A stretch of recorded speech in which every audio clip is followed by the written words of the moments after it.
Good afternoon. It's very important that we are all here. It is very important that we are giving voice to the women who were raped and murdered on October 7th.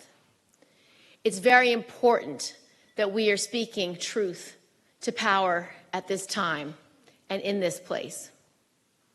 I'm grateful for the leaders here. I'm grateful to Cheryl for your voice, to take your platform to speak out so loudly and so boldly and so clearly is essential.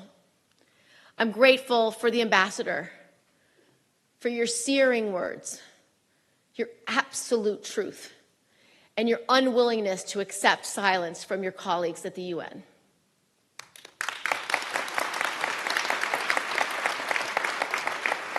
I want to thank Sheila and for the National Council of Jewish Women for standing so firm, for refusing to be silenced in this moment, and to bring the world community to bear.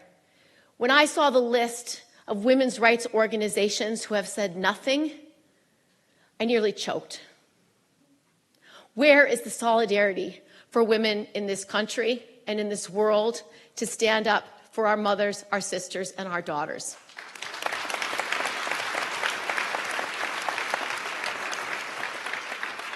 The horrific acts committed on October 7th by Hamas are truly indescribable.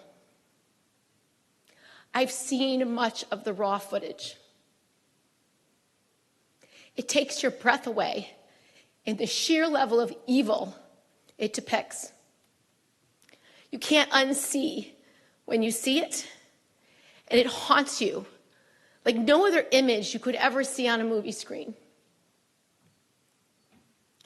The barbaric acts are acts beyond what we have seen from ISIS, Al-Qaeda, other horrific terrorist organizations around the globe. Witnessing people trying to behead people through many means is disgusting. Hearing the testimony about what has happened to women, the types of dismemberment, the types of sexual violence to degrade them, to bring fear in their final moments, to bring fear in the eyes of those who had to witness the atrocities is unspeakable. While it is very hard to tell these stories, while some don't want to show the actual videos and pictures, we must demand it. We have to demand that people see what happened and to know it is truth.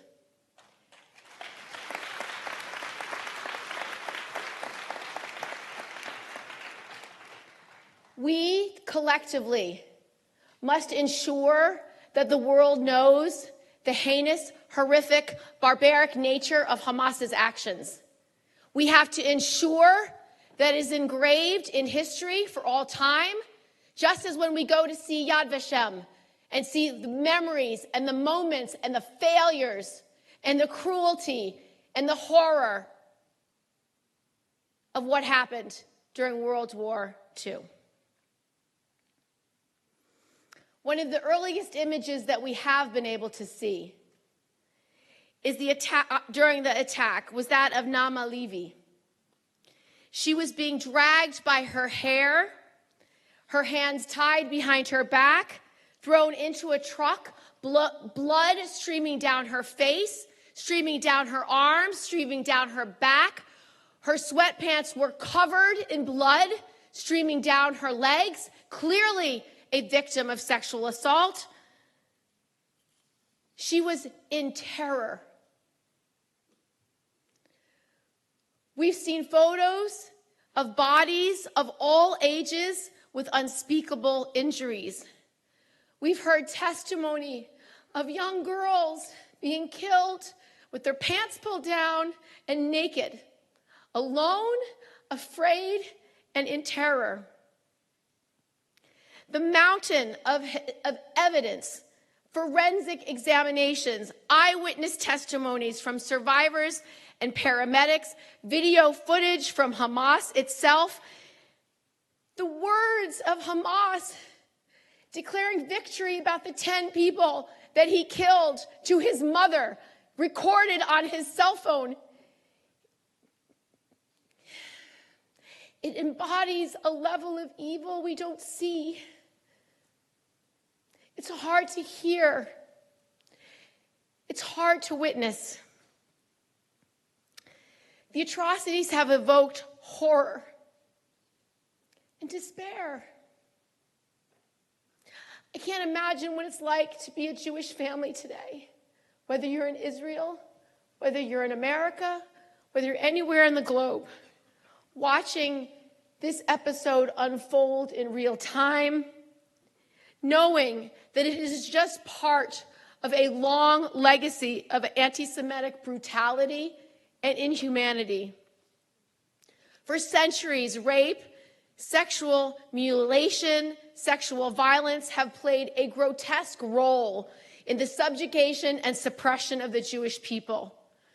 During the Holocaust, women and children were sexually abused, mutilated, and raped routinely. During the pogroms of the earliest 20th century, rape was used as the instrument of war.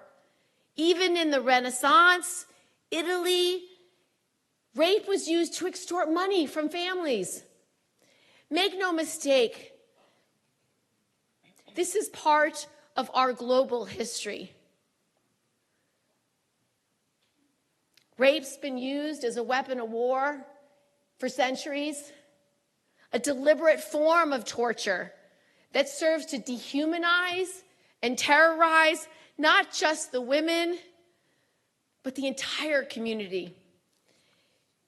It's recently reared its very ugly head in the former Yugoslavia, where mass rape and sexual enslavement were used as an instrument of war.